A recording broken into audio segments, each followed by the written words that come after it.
안녕하세요. 말씀과 함께 새롭게 오는 소망의 아침입니다. 마르던 바는 믿음 안에 거할 때 순종의 삶과 거룩한 분별력으로 이웃과 창조 세계에 유익을 끼치게 된다라고 이야기합니다. 신명기 22장 1절로 12절까지 말씀을 본문으로 하여 하나님의 질서는 삶의 구별을 요구합니다라고 하는 주제로 함께 은혜를 나누기로 합니다. 우리는 지난 본문 신명기 21장 15절로 23절을 통해 하나님께서 가정이라는 가장 가까운 관계 안에서도 공평과 정의의 질서를 원하신다는 말씀을 묵상했습니다. 장자에 대한 공정한 대우, 퇴역한 자식에 대한 공동체적 책임, 그리고 나무에 달린 자는 저주받은 자라는 마지막 구절은 십자가에서 저주받으신 예수 그리스도를 깊이 묵상하게 했습니다. 하나님은 인간의 감정보다 그분의 뜻과 질서를 앞세우시는 분입니다. 사랑과 정의가 동시에 흐르는 그분의 나라는 모든 영역에서 질서를 따라 세워집니다. 지난 본문 말씀을 통해 우리는 하나님의 질서 앞에서 감정을 절제했습니까? 우리의 가정과 공동체 안에서 공의를 실천하며 예수님의 십자가 은혜를 깊이 감사하고 있습니까? 오늘 본문은 이 하나님의 질서를 이웃과 창조 세계로 확장합니다. 신명기 22장 1절로 12절은 언약 백성이 어떻게 일상의 삶 속에서 하나님의 사랑과 질서를 구현할 수 있는지를 보여주는 말씀입니다. 우리가 살아가는 이 시대 속에서도 하나님의 통치에 순종하며 깊이 적용할 수 있는 교훈들이 담겨 있습니다. 우리들에게 주신 본문을 이해하고 오늘을 살아가는 그리스도인으로서 어떻게 적용해야 하는지를 함께 묵상하며 나눠봅시다. 첫째, 이웃을 배려하는 삶을 말씀합니다. 잃어버린 소나 양을 보았을 때 그냥 지나치지 말고 주인에게 돌려주라. 형제의 짐승이 넘어졌을 때에 일으켜 세우라 하십니다. 단순한 착한 행실을 넘어 적극적으로 책임 있는 사랑을 명하십니다. 이 명령은 레위기 19장 18절 내 이웃을 내 자신과 같이 사랑하라는 계명의 실천적 적용입니다. 하나님은 방관하지 말고 외면하지 말고 돕고 책임지라고 말씀하십니다. 이것은 공동체적 책임과 이웃사랑의 실제적인 표현입니다. 성경 주석가 크레이그는 이 율법은 단순한 도덕이 아니라 하나님의 성품을 반영한 삶을 이끄는 언약적 명령이다라고 본문을 설명합니다. 블록도 이웃의 짐을 함께 져주는 삶은 하나님 나라의 방식이며 이는 고대 근동의 법보다 훨씬 더 적극적인 구속적 사랑의 모습이라 말합니다. 하나님을 아는 바른 지식에 따라 하나님의 성품을 닮아갈 때 개인주의가 아닌 공동체적이며 이타적인 이웃사랑을 실현하게 됩니다. 혹시 이웃의 어려움을 보면서도 내 일이 아니야라며 외면하지 않았습니까? 공동체의 약함을 볼 때 무관심과 회피로 일관하지 않았습니까? 공동체 내 연약한 지체를 볼 때 편견이나 무시하는 태도는 주님의 마음이 아닙니다. 오늘날 분실물을 주었을 때 돌려주기보다는 내 것으로 만들려는 유혹, 도움이 필요한 사람을 보고도 바쁘다는 이유, 모른 척하는 문화는 본문과 정반대의 모습입니다. 그러나 하나님의 백성은 정직과 책임, 공감과 동행의 문화를 일궈야 합니다. 작은 선택 하나가 하나님 나라의 질서를 세우는 토대가 됩니다. 둘째, 창조 질서를 지키는 삶을 말씀합니다.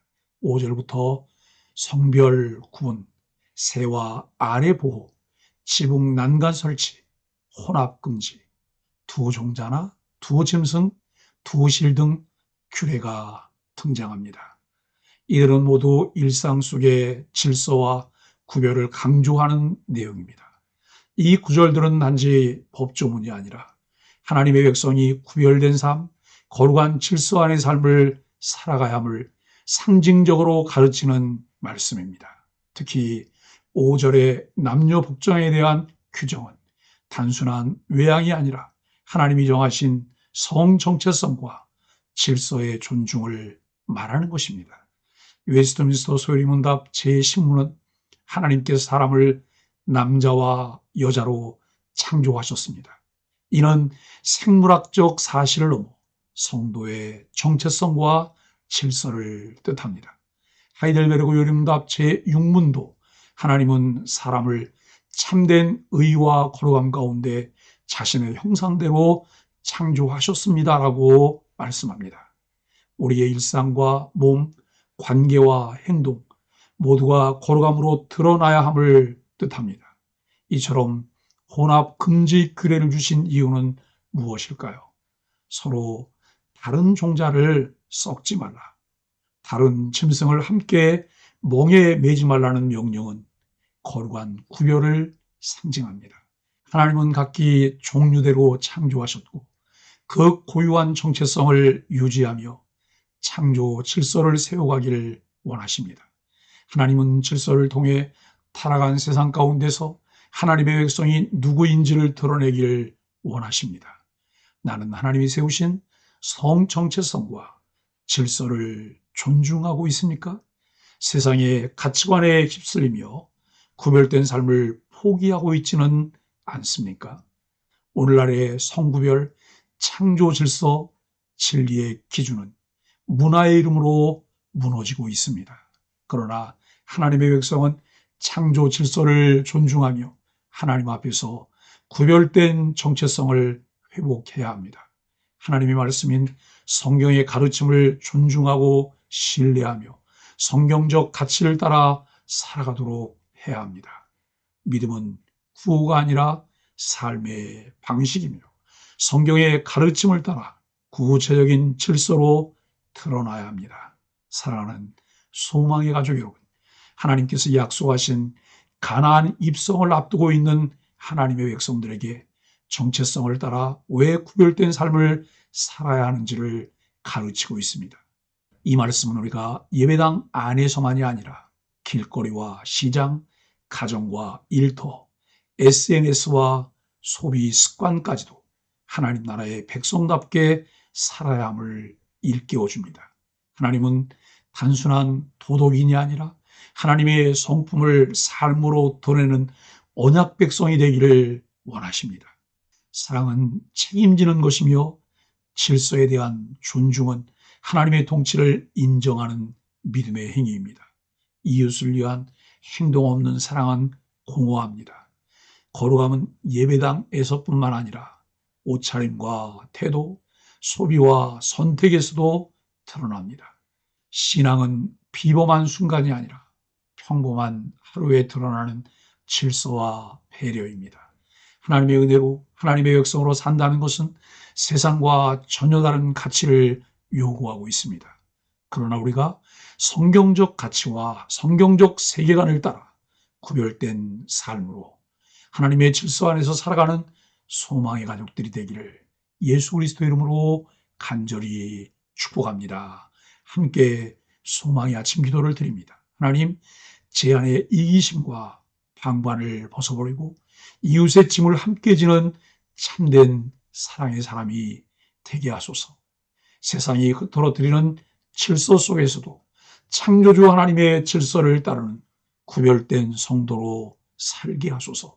오늘의 선택, 오늘의 말 한마디, 오늘의 친절 하나를 통해 하나님 나라의 향기가 흐르게 하여 주옵소서. 예수님의 이름으로 간절히 기도합니다. 아멘.